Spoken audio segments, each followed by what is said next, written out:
Theatre ಅಲ್ಲಿ ಡಮಾಲ್ಟಿ mill ಸೌಂಡಿನಲ್ಲಿ celebration ಮಾಡೋ ನಿಜವಾದ ಸೆಲೆಬ್ರಿಟೀಸು.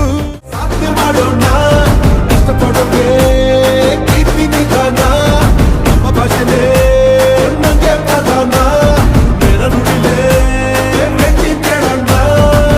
ಇದ್ರೆ ನೆಮ್ಮದಿಯಾಗಿರ್ಬೇಕು.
ಇಲ್ಲೇ ಬೆಳೆದು ನಿಯತ್ತಾಗಿ ಇಲ್ಲೇ ದುಡ್ದು ಉರುದ್ಧಾರ ಮಾಡೋ ನಾವು ಪಕ್ಕಾಲು ಕಲ್ಸು. ಎಷ್ಟೇ ಸಾಹುಕಾರ ಇದ್ರು ಗುರಿ ಗುರ ಕೊಂಡ್ಕೊಂಡಿದ್ರು ನನ್ನ ಪ್ರೀತಿಸೋರ್ ಮಾತ್ರ ನಂಗೆ ಸೆಲಿಬ್ರಿಟೀಸು. ಬಿಡೋರ್ ನಾವಲ್ಲ, ಹಚ್ಚೆಯಾಗಿದ್ದೀವಿ ನಾವೆಲ್ಲ. ಬೇಡ ನಮಗೆ ಬೇರೋ ಕಥೆ ಪುರಾಣ, ಜನ ನುಡಿಲೇ ಮತ್ತೆ ಹೇಳ್ತೀನಿ ಕೇಳೋಣ. ಇದ್ರೆ ನೆಮ್ಮದಿಯಾಗಿರ್ಬೇಕು.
ದರ್ಶನ್ ಇಲ್ಲಾರ್ದಂಗೆ ದರ್ಶನ್ ಮೂವಿ ನೋಡ್ತಾ ಇದ್ದೀರಾ, ಅದ್ರ ಬಗ್ಗೆ ನಿಮ್ಮ ಅಭಿಪ್ರಾಯ ಏನು? ಅಣ್ಣ ಬಾಸು ಇಲ್ಲದೆ ಇದು ರಿಲೀಸ್ ಆಗ್ತಿರೋದು ಎರಡನೇ ಸಲ. ಇದು ಫಸ್ಟ್ ಟೈಮ್ ಅಲ್ಲ ರಿಲೀಸ್ ಆಗ್ತಿರೋದು ಬಾಸ್ ಇಲ್ದಂಗೆ. ಒಂದ್ಸಲ ಸಾರಥಿ ರಿಲೀಸ್ ಆಗಿತ್ತು, ಅದು ಗೊತ್ತು ಯಾವ ಥರ ಚರಿತ್ರೆ ಕ್ರಿಯೇಟ್ ಮಾಡ್ತು ಅಂತ. ಸೊ ಈಗ ಎರಡನೇ ಸಲ ಇವಾಗ ಡೆವಿಲ್ ರಿಲೀಸ್ ಆಗಿದೆ. ಸೊ ಅದಕ್ಕಿಂತ ಭರ್ಜರಿಯಾಗಿ ಓಪನಿಂಗ್ ತೊಗೊಳ್ಳಿ, ಕಲೆಕ್ಷನ್ ಆಗಲಿ ಅಂತ ನಮ್ಮ ಆಸೆ, ಎಲ್ಲ ಅಭಿಮಾನಿಗಳ ಆಸೆ. ಅದು ತುಂಬ ಬೇಜಾರಾಗ್ತಿದೆ ಬಾಸ್ ಇಲ್ಲದೆ ಇರೋದು. ಅವ್ರು ಇದ್ದಿದ್ರೆ ಇನ್ನೂ ಚೆನ್ನಾಗಿರೋದು. ಅಟ್ಲೀಸ್ಟ್ ಅವ್ರಿಲ್ಲ ಅಂದರೂ ಅಭಿಮಾನಿಗಳು ನಾವಿದ್ದೀವಿ, ಅದಕ್ಕೆ ಇದ್ದಾರೆ ನಮ್ಮ ಜೊತೆಗೆ. ಧನ್ವೀರಣ್ಣ ಇದ್ದಾರೆ. ಸೊ ಅವ್ರನ್ನ ಪ್ರೀತಿಸೋರು ಎಲ್ಲರೂ ಸುಮಾರು ಕೋಟಿ ಅಂದ್ರೆ ಜನ ಇಡೀ ಕರ್ನಾಟಕ ತುಂಬ ಇದ್ದಾರೆ. ಸೊ ಅದು ಸಿಕ್ಕಾಪಟ್ಟೆ ಖುಷಿ ಇದೆ. ಬಟ್ ಬಾಸು ಒಂಥರ ಅವ್ರನ್ನ ನೆನೆಸ್ಕೊಂಡ್ರೆ ತುಂಬ ಬೇಜಾರಾಗುತ್ತೆ. ಆ್ಯಂಡ್ ಅವ್ರು ಒಳಗಡೆ ಇರೋದು ಆ್ಯಂಡ್ ಅವರು ಅನಿಸ್ತಾ ಇರುತ್ತೆ 100% ಯಾವ ಥರ ಇರುತ್ತೋ ಆಚೆ ಕಡೆ ಅಂದ್ಬಿಟ್ಟು. ಆ ಕಡೆ ಅವ್ರಿಗೂ ಒಂಥರ ಕುತ್ಕೊಳ್ಳೋಕ್ಕಾಗಲ್ಲ, ನಿಂತ್ಕೊಳ್ಳೋಕ್ಕಾಗಲ್ಲ, ಓದಾಡ್ತಾ ಇರ್ತಾರೆ. ಈ ಕಡೆ ನಮಗೂ ಕೂಡ ಅವ್ರನ್ನ ಮಿಸ್ ಮಾಡ್ಕೊತಿರೋದು ತುಂಬ ಬೇಜಾರಾಗ್ತಿದೆ. ಅದು ಹೇಳೋಕ್ಕಾಗಲ್ಲ ಬ್ರೋ, ತುಂಬ ಬೇಜಾರಾಗ್ತಿದೆ. ಮೇಡಮ್ ಅವರು ಅಪ್ಲೋಡ್ ಮಾಡಿದ್ರು ಇನ್ಸ್ಟಾಗ್ರಾಮ್ಲಿ ಅಭಿಮಾನಿಗಳ ಬಗ್ಗೆ, ಅದ್ರ ಬಗ್ಗೆ ನೀವೇನು ಹೇಳ್ತೀರಿ? ಆ ಸಿಕ್ಕಾಪಟ್ಟೆ ಅದು ಆ್ಯಕ್ಚುಲಿ ಏನಂದರೆ ಎಕ್ಸ್ಪೆಕ್ಟ್ ಮಾಡಿರಲಿಲ್ಲ. ಆ ಥರ ಬಾಸ್ ಬಂದ್ಬಿಟ್ಟು ಆ ಥರ ಲೆಟ್ರ್ ಬರೀತಾರೆ ಅಂತ ಏನು ಎಕ್ಸ್ಪೆಕ್ಟ್ ಮಾಡಿರಲಿಲ್ಲ. ಅವ್ನು ಬ್ಲ್ಯಾಂಕಾಗಿ ಹೋಗ್ತಾರೆ ಅಂತ ಅಂದ್ಕೊಂಡಿದ್ದು. ಬಟ್ ಅದನ್ನು ಓದಿದಾಗ ಬರೀ ಬರ್ದಿದ್ದಲ್ಲ, ಬರೀ ಅದನ್ನ ಓದಿದಾಗ ಸಿಕ್ಕಾಪಟ್ಟೆ ಎಮೋಷ್ನಲ್ ಆಯಿತು. ಎಲ್ಲ ಪ್ರತಿಯೊಬ್ಬ ಫ್ಯಾನ್ಸ್ಗೂ ಕಣ್ಣಲ್ಲಿ ನೀರು ಬರೋ ಅಂಥ ಸಂದೇಶ. ಆ್ಯಂಡ್ ಬಾಸ್ ಹೇಳಿರೋದು ಒಂದೇ, ಯಾರಿಗೂ ತಲೆ ಕೆಡಿಸ್ಕೊಂಬೇಡಿ, ಎಂಜಾಯ್ ಮಾಡಿ, ಸೆಲೆಬ್ರೇಷನ್ ಮಾಡಿ. ಆ್ಯಂಡ್ ಅವ್ರು ಇವತ್ತಿಗೂ ಅದೇ ಹೇಳ್ತಾ ಇರೋದು, ಯಾರಿಗೂ ತೊಂದರೆ ಕೊಡ್ಬಾರ್ದು, ನಮ್ಮಿಂದ ಯಾರಿಗೂ ತೊಂದರೆ ಆಗಬಾರ್ದು. ಸಿನಿಮಾ ನೋಡಿ ಎಂಜಾಯ್ ಮಾಡಿ. ಸೊ ಇನ್ನೂ 4 ಜನಕ್ಕೆ ತಲುಪಿಸಿ. ಸೊ ಫ್ಯಾಮಿಲಿ ಸಮೇತ ಹೋಗಿ ಸಿನಿಮಾ ನೋಡಿ ಅಂತ ಬಾಸ್ ಅದಕ್ಕೆ ಹೇಳಿ ಕಳಿಸಿದ್ದಾರೆ. ಸೊ ಅದಕ್ಕೆ ನಾವು ಕೂಡ ಬಂದು ಸೆಲೆಬ್ರೇಷನ್ ಎಲ್ಲ ಮಾಡಿ ಇವಾಗ ನಾವು ಸಿನಿಮಾ ನೋಡೋಕ್ಕಾಗ್ತಿಲ್ಲ. ಬಟ್ ಸಂಜೆ ನೋಡಬೇಕು, ಟಿಕೆಟೇ ಸಿಕ್ಕಿಲ್ಲ bro first day first show. So ಅದಕ್ಕೋಸ್ಕರ ಸಾಯಂಕಾಲ ಹೋಗೋಣ ಅಂದ್ಬಿಟ್ಟು ಎಲ್ಲ ಪ್ಲ್ಯಾನ್ ಮಾಡ್ಕೊಂಡಿದ್ವಿ. ನಮ್ಮ ಫ್ರೆಂಡ್ಸ್ ಎಲ್ಲ ಹೋಗಿದ್ದಾರೆ. ಸೊ ಎಲ್ಲರಿಗೂ ನಾನು ಕೇಳ್ಕೊಳ್ಳೋದು ಒಂದೇ, ಎಲ್ಲರ ಪರವಾಗಿ ಬನ್ನಿ ಸಿನಿಮಾ ನೋಡಿ, ಎಂಜಾಯ್ ಮಾಡಿ, ಡ್ಯಾನ್ಸ್ ಆಡಿ, ಶಿಳ್ಳೆ ಹೊಡೀರಿ, ಏನು ಬೇಕಾದ್ರೂ ಮಾಡಿ. ಬಟ್ ನಮ್ಮಿಂದ ಯಾರಿಗೂ ತೊಂದರೆ ಆಗೋದು ಬೇಡ. ಸೊ ಅಷ್ಟೇ ನಾನು ಕೇಳ್ಕೊಳ್ಳೋದು. ಬಾಸು ಅದೇ ಕೇಳ್ತಾ ಇರೋದು.